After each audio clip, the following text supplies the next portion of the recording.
Yeah, stop recording. Okay, y'all, we back. Let me put this camera back on.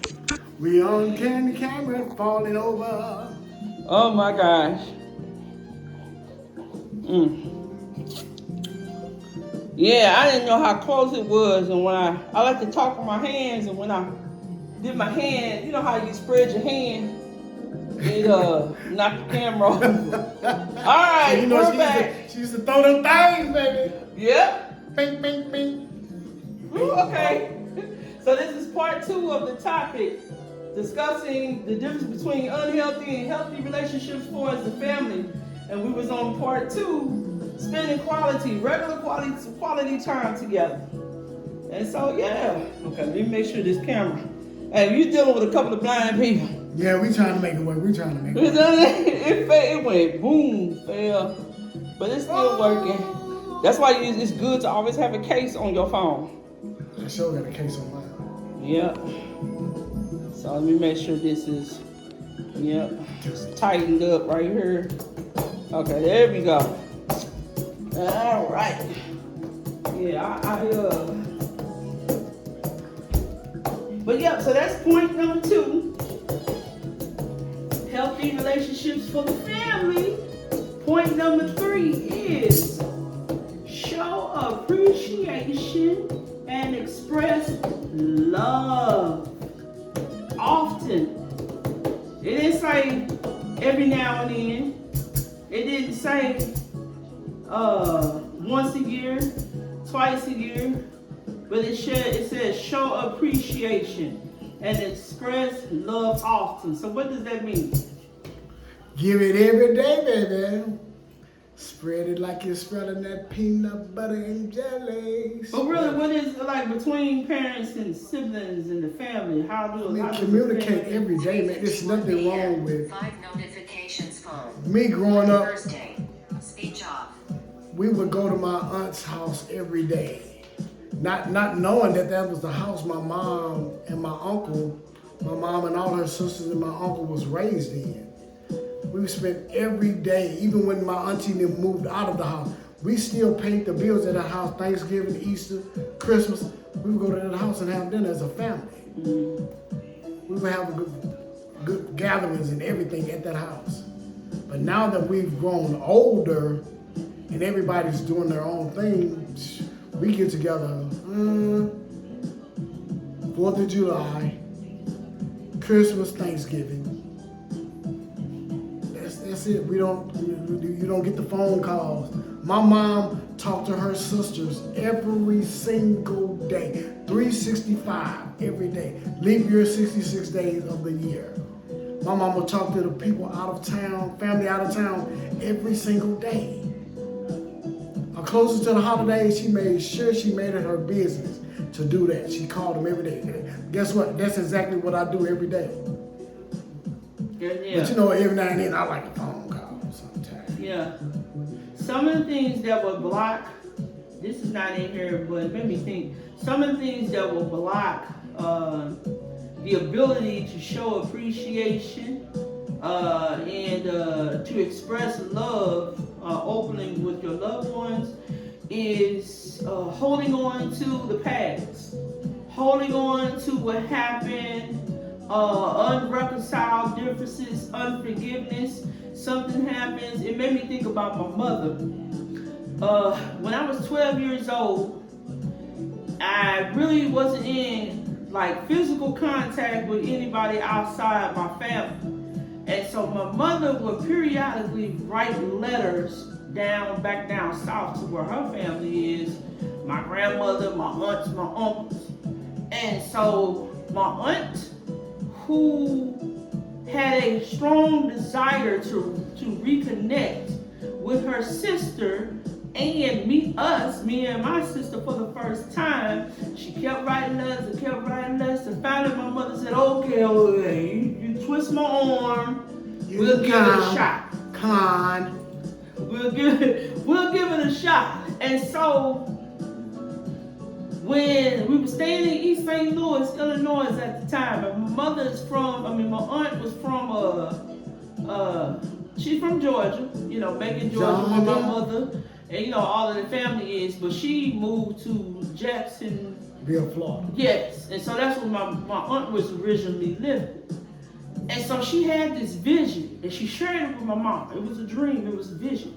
And she said, sis, I really do think that God is bringing us together because I had this vision that me and you are supposed to partner and start a catering business. Because my aunt can cook, she can throw down in the kitchen. My mom can throw down in the kitchen. It's a good business idea. It's better, but a good way for my mother, to make money and do, what she can do, one of her good skills, and my aunt as well.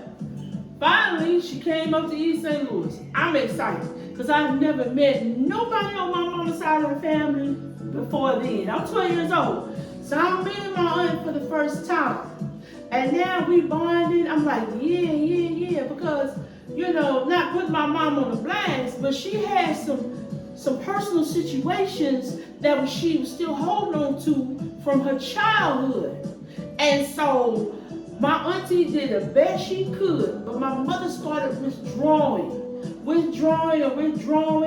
My aunt would go, I'm really trying to help, little niece. I'm really trying to help, because I used to say, I don't know what's with my mama. One time she's talking, next minute she shuts down, she's quiet, and she would just sit in the room and just stare off into space. I don't know what's going on, auntie. I don't know what's going on. And she tried, and she tried, and she tried, until my auntie could not reach her. And so by that time, my aunt started running out of money, because she came with a little bit of money. But she had planned on starting this business with my mama so they could go into business together. But she told my mama, she said, I can't stay here because we need to make a decision. Can we do this or should I move on? I'm hearing this.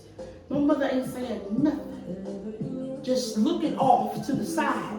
She couldn't even make eye contact with my aunt. And she said, Jean, I'm sorry. They never talked about what happened. So I'm reading between the lines. I'm trying to pick it up. She said, I'm sorry. But I had nothing to do with that. Please believe me. And so my auntie, she came to me. She said, I'm going back home, sis. Little niece, I'm sorry. And I'm mad at my mama because I'm like, man, everything when she get in that mode, she runs people off. Because people were trying, but she will close them off. She will put the walls up. Shut down. Yes. And so my auntie finally went back down to Florida and took my cousin with her. And I would say 2 weeks later, I come home from school and I'm hearing this crying in the bathroom. And I never heard my mom cry like that. Matter of fact, it's the first time I ever saw my mama shed a tear. And I'm hearing this crying, and me and my sister go in the bathroom. My sister standing there looking like, what's wrong with mom? I'm like, Mom, what's going on? And she just curled up, balled up on the bathroom floor. And she's like, no. And I saw something in her hands. So I pulled it, and I opened it up, and it was a letter. And it was my grandmother writing my mom saying that my aunt came back home and she had a stroke. She had a stroke and she died. The point I'm trying to make is it hurt my mother to the core because she's thinking I never got a chance to reconcile. I allow whatever it is to hold me back from connecting to my sister, and now I will never get that chance to say, I'm good. I forgive. It's not you. To move on from that. And ever since then, my mama started mentally going downhill. So the point I'm trying to make is that we got to take the time out to love one another. We got to take the time out to say bygones be bygones. Mm-hmm. You cannot hold on. My mama held on, whatever it is, she held on to that thing. I don't know what's for certain. I'm not even going to speak on it on here, but I know it was something that she held on to and the thing that she went through growing up. And she ended up isolating herself from the whole family. And I really believe that it really hurt my aunt to the point that she was so stressed out about that she ended up having a stroke. She ended up having a stroke behind that. And my mama never came back from that. Her mental health slowly started declining after that. And that's why I say it is important. Whatever you are going through, you better sit down with that family and talk it out. You cannot take resentfulness to the grave. You cannot take unforgiveness to the grave. You cannot take grudges to the grave. You better settle that thing now while you're still alive and while you still have time. Right. Even today, Stephanie sits here. She don't know where her mother is. She don't know where her sister is. She don't know if they're dead or alive. She knew. She found out her father passed away a few years ago. So, whatever you go through with somebody, especially in the family, mend it. I didn't meet my sister until me and my sister and my brother's dad passed away. Whatever went on in the family at that time, no clue, no inkling. I just knew I had a sister, had never seen her before. I would go in my dad's top drawer and look at that Social Security card, trying to figure out who this woman is. Who is this Sonia girl, And not knowing that knew I had a sister, this Social Security card there, this name on it, but don't know who it is. Until my dad passed away, my sister, to my knowledge, my sister didn't see much of our dad, Whatever went on in the family back then, that was back then. I don't know, don't have a clue, don't have anything, I don't care. But from that day on, when my mom and my brother was alive, and myself, they pretty much, we became one big family.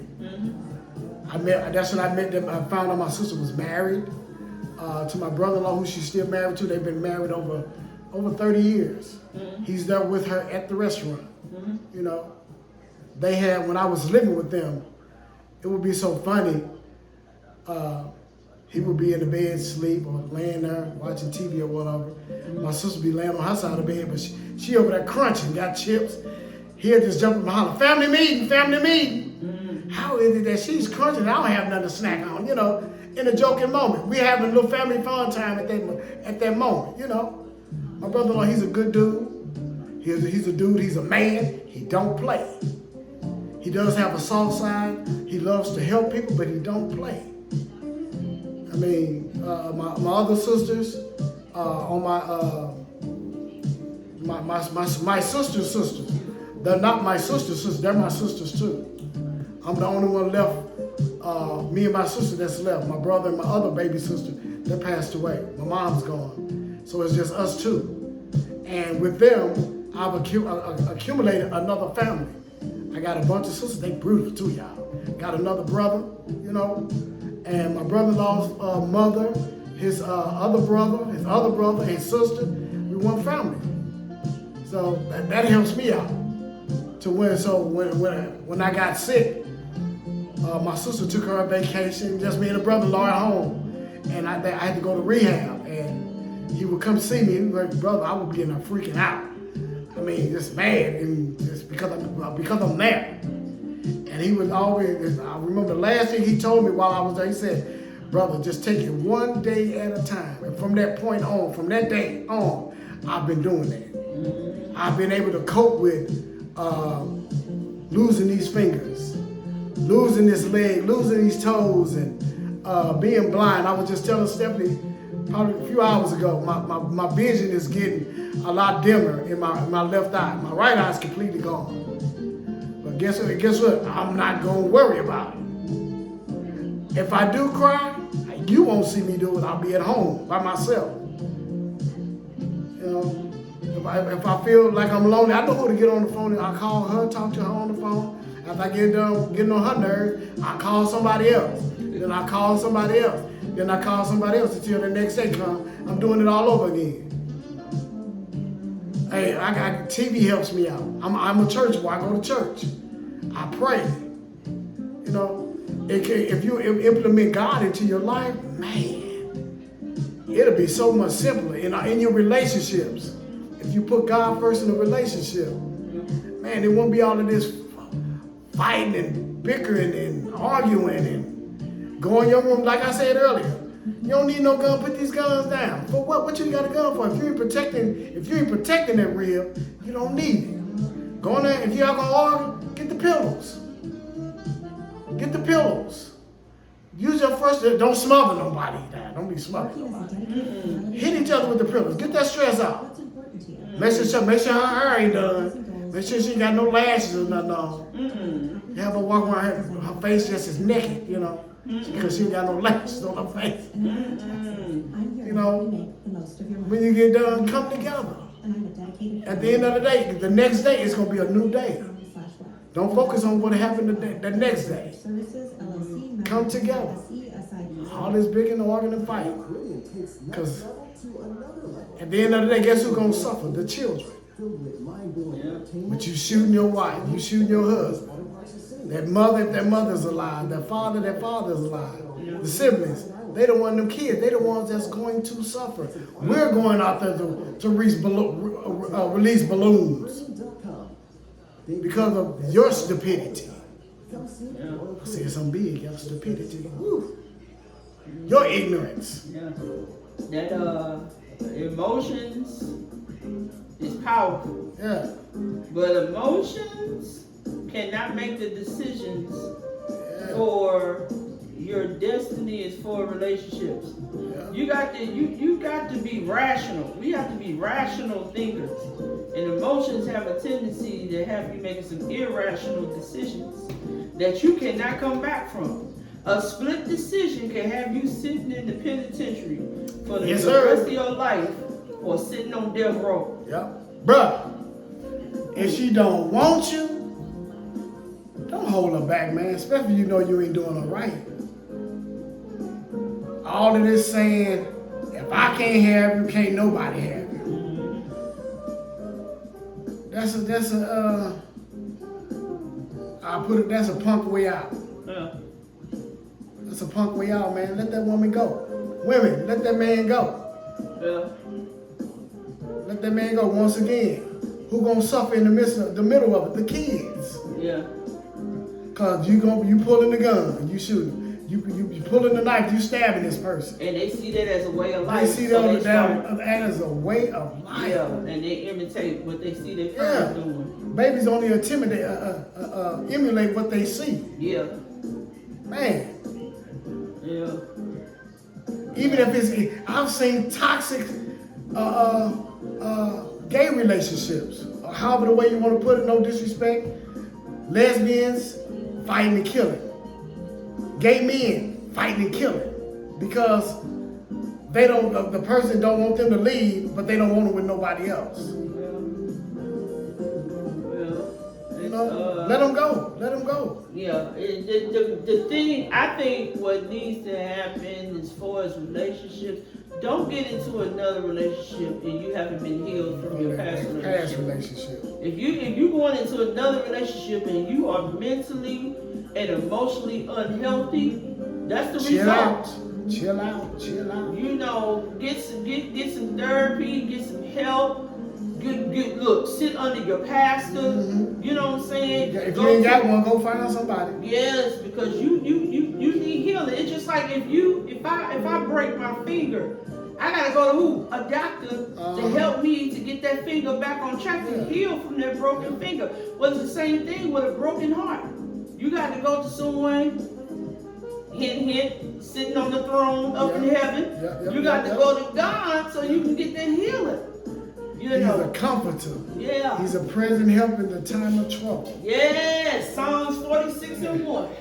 God is our casting all your cares upon him, for he cares for you. Yes, 1 Peter 5:7. But love and kindness have I drawn thee. Yeah, now I don't remember that one. What scripture? But you know, it's in the Bible. Yeah. Can't think of it right now. Yeah. I watched, and we We can't express this enough. I sit here and sometimes I just cry for those babies and families that have lost a loved one to domestic violence. Yeah. We had a young man. He was shy. He was in high school. He was shy, and so his sister was trying to get him to come out of his shell and all that. So she thought they had just met family on their father's side of the family. And when they got together, she said, I need you to help my brother come out of his shyness. So you want to know what happened next? They started bonding. But then the father of that young man came home from work. And he found his wife, his son, and his little great-grandniece plunging to death. And it was the close cousin of the family who did it. He and his friends went over to this boy's house, drove him out the house, tied him up, bound his mouth up, took some weights, you know the weights that you use to lift weight. He took those dumbbells, which were about 15 pounds apiece, and just started crushing in his cousin's skull. Wow. Went to the grandmother, knocked her down, bashed her skull in. Little 8-year-old little niece, great-grandniece, don't know what's going on. She trying to get away from him, did the same thing to her. They brought him into interrogation. They did all the investigation. He was found guilty of it. And he said if he had a chance to do it, he'll do it again. Because he wished that he had a family like theirs. Me and my mom ain't that close. Me and my sister ain't that close. I don't like the fact, and then here's the kicker. Every time they went on family vacation, that very aunt that he bludgeoned to death, she bought him clothes for the summer. She took them to family vacations. Paid for his hotel. He didn't have to bring a dime. Whenever she bought her son some shoes, she bought that boy some shoes. And he bludgeoned the family to death because he said that boy had the family that I always wanted. Now, what kind of sense does that make? They were already the family you wanted. Made no sense. So now he's sitting in prison, and he was 17 years old and locked him up. So you know he's of age when he's accountable before the adult. He got adult charges. So he's sitting in prison for 3 consecutive life sentences for taking 3 people out. Life is over jealousy. How many years is life? Until he can forever. Forever. He ain't no chance of parole. That split decision, because you're jealous that this mother, he's your cousin's mother, who's your aunt. I just wish I had their life. That makes no sense. When the jealousy causes you to go into rage like that. It's crazy. And then I'm meeting with between the husband and the wife. My ex-wife, all 3 of my ex-wives were very successful. My first wife, she's a mortician. My second wife, she works as a social worker or something. She does some stuff for quartet music. My last wife, she's a Avon rep. She's a school teacher and going to college to be a college professor. So very successful. Guess what? I'm on disability. And I never impressed neither one of them women with money. I ain't got none. But guess what I gave them? I treated them the way that I wanted them to treat me. I gave them the love that they gave me. I have only, and I got a baby mama, the mother of my only son. And not one time did I can call them on the phone, ask them how many times I've ever disrespected them. Call them the B word, the H word. Never. That's not in my vocabulary. So that's not even in my kids' vocabulary. I don't do the disrespect. It's okay for that woman to make more money than you. Guess what, bro? Because guess what you're gonna do? You're gonna still eat too. You still gonna benefit. All three of them women I married, they were some hustlers, baby, some grinders. All the women that I deal with, all of my friends, they some hustlers, they some grinders. But They see, go out here and get that bag, baby. They ain't waiting on my sister. They go out here getting that money, man. They ain't waiting. But guess what? The husband got good jobs too. The wife doing their own thing, but guess what they do? They take out time for each other, for the family. Family vacations, family trips. But these, and I'm not saying all men, but it's a lot of men. If you interview them, you listen to how they talk in the interrogation. The detective will ask them why. Why did you do that? And they would tell you this: she threatened my manhood. Yeah. She threatened. I got a reputation to uphold as a man. Yeah. And when I got a woman out here that's grinding harder than me, that don't look good on my part. One man, that man that killed his, she was something political. She was in a political office. Just this year, 2026. And he April Fool's Day. He took that woman's life, and I quote, these were the words he said: she was more successful than me. That's why I did it. What kind of sense Does that make? As if you don't have the ability to grind.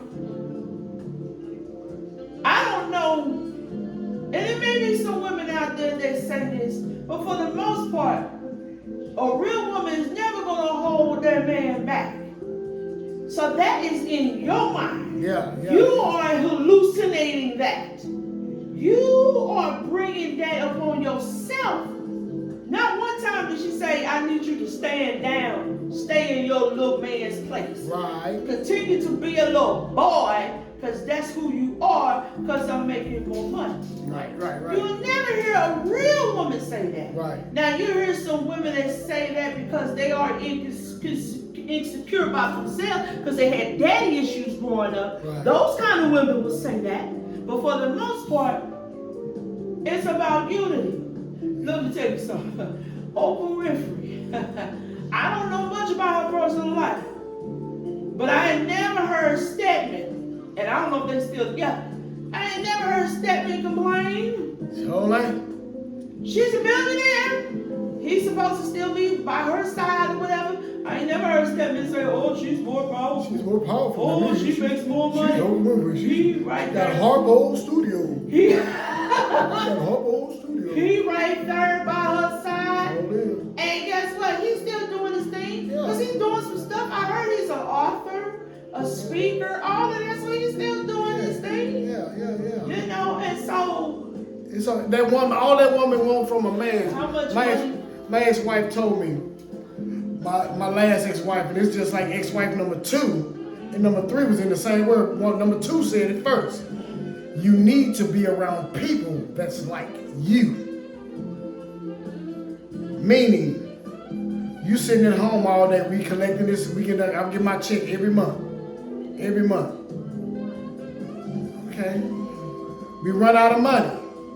It's nothing for my ex-wife to get up. She do graphics and designs. To get up, we be broke. She make $800-900. That don't take long. Me being a man, she said that. I said, okay. I ended up getting a job where everybody that I worked around was like me. They were blind. I said, this ain't half bad. This is not half bad. I like this.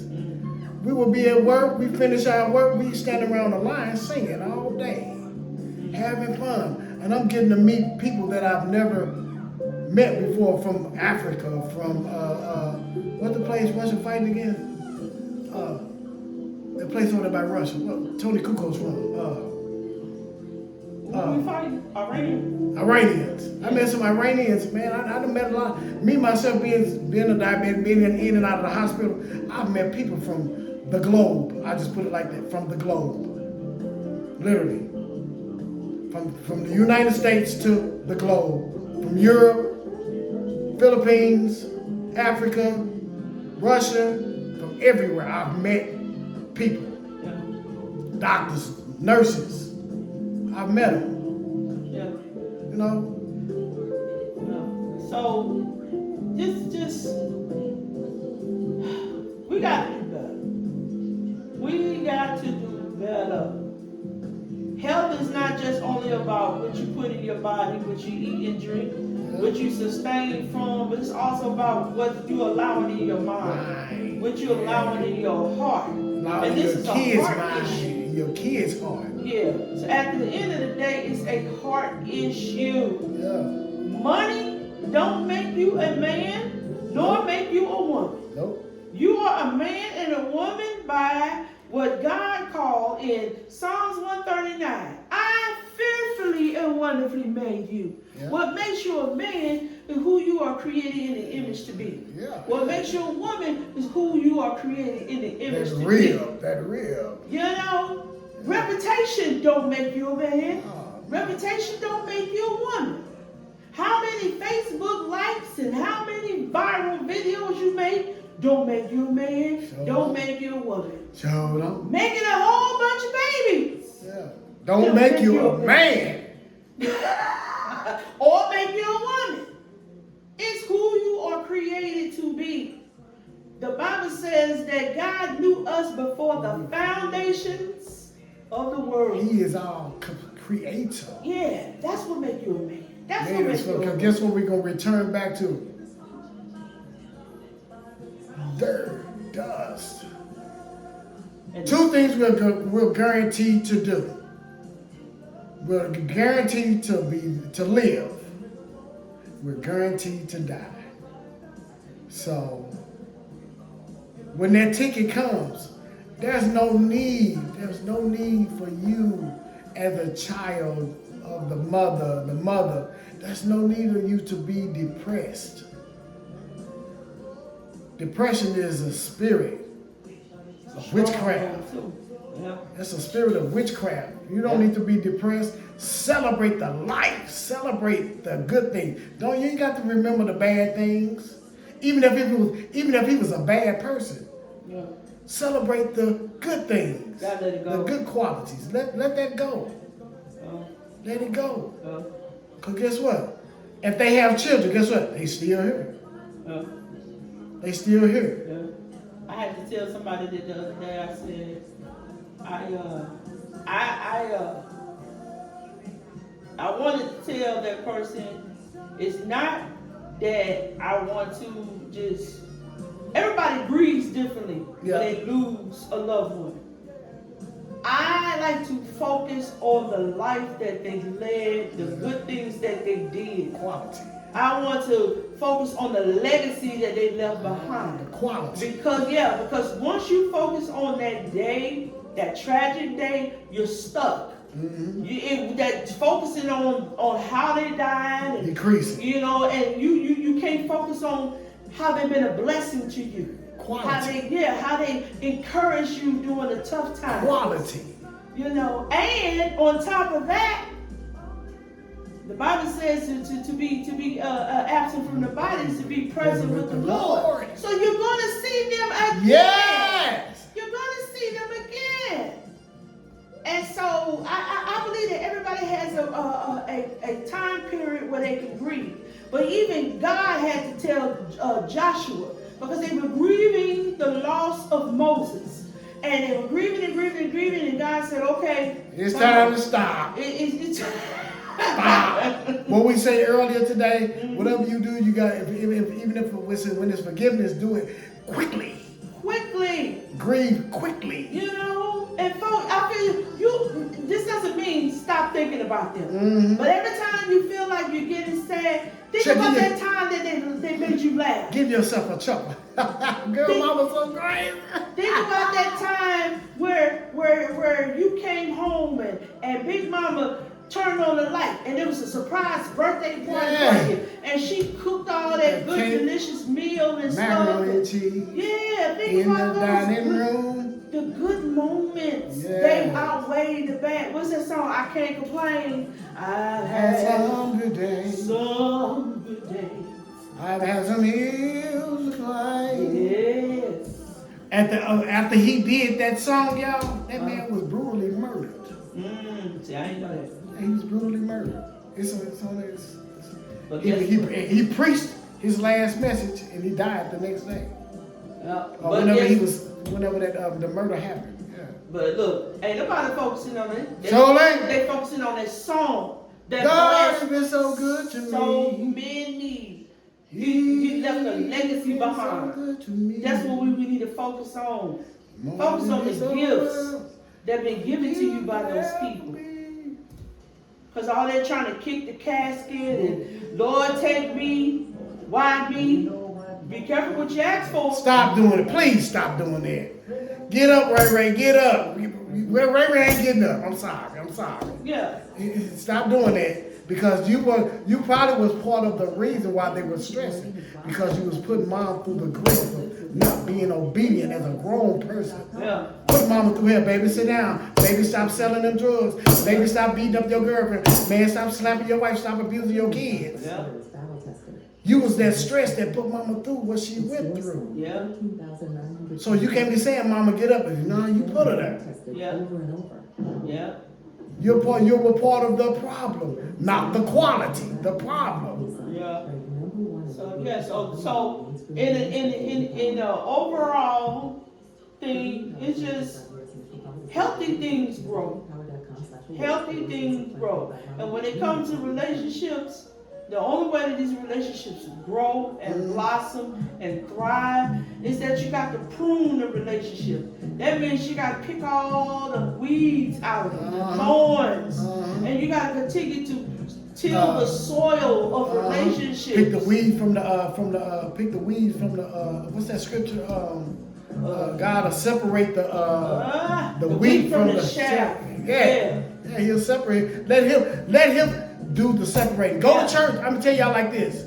God wants you dirty. Yeah. He wants you filthy, stanky, funky, whatever it is. Yeah, go dirty. Go dirty. Go musty. What the rapper used to say, their song, try to catch me riding dirty. Let him catch you riding dirty, because let him Camera, video resolution, HD, button. Oh Camera, video resolution, HD, button.